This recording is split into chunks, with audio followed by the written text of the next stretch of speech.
ចាឥឡូវយើងមកដល់ខ្សែលំហាត់ទី4 ខម្ដងអញ្ចឹងទី4 ខគឺគេសរកចំនួនក្រមាទិត្យ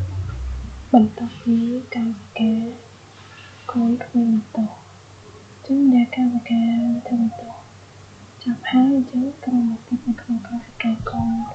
ដែលមានមកមានប្រមាណក្នុងកាយវិការមួយហ្នឹងចាអញ្ចឹងរកមុនជាសិនណាចឹងថាចឹងយើងដាក់វិចាររបស់គេសិនណាចឹងគេថាវិចារដោយកាយវិការកូននីមួយៗមានចំនួនក្រមស្មើនឹង8ហើយក្រមកូននីមួយៗមានក្រមទិត្យ1ចឹងមានន័យថាកាយវិការកូនហើយនិងកាយវិការមេនៅពេលដែលធ្វើបន្ទោសចប់គឺក្រមនេះមានស្មើគ្នាពេលធ្វើបន្ទោសចប់ទៅមេមាន8កូនក៏មាន8ដែរហើយនៅក្នុងកាយវិការកូនមួយណាគឺមានក្រមទិត្យតែមួយទេទៅពេលធ្វើបន្ទោសចប់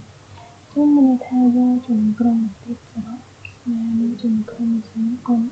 គុណមួយចានេះគុណមាន8មួយចឹងនេះ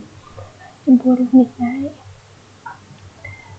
នេះតែផាសដោយសារគេសួររកក្រមទិត្យកាយវិការកូនបន្ទាប់ពីធ្វើបន្ទោសហើយចាហើយចំពោះកាយវិការនេះក៏មិនជាកាយវិការបកវាដែរដោយសារចំនួនក្រមនៅក្នុងកាយវិការមួយរបស់វានេះគឺអត់គ្រប់ទេគឺវាមានតែ6ក្រមទេណាតែកាយវិការរបស់យើងគឺមានដល់8អញ្ចឹងអត់គ្រប់ទេ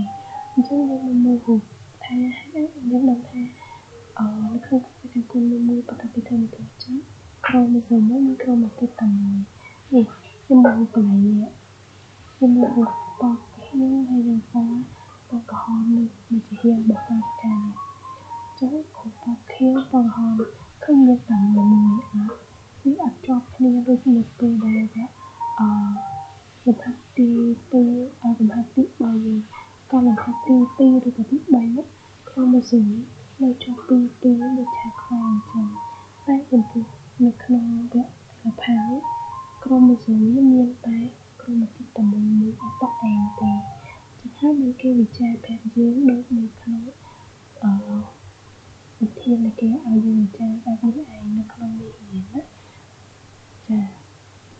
អញ្ចឹងគេថាយើងអាចចំនួនលេខបានហើយចឹងចំនួនក្រមស្មើ8ហើយគុណ1ហើយស្មើ8ដដែលនេះចឹងថាក្រមទិត្យនេះគឺស្មើ8ចឹងយើងកុំភ្លេចវិធីគេដូចនេះកាយវិការកូននីមួយៗមានចំនួនក្រមទិត្យស្មើនឹង8ក្រមទិត្យលំហាត់ទៀតគឺមានប៉ុណ្ណឹងអរគុណ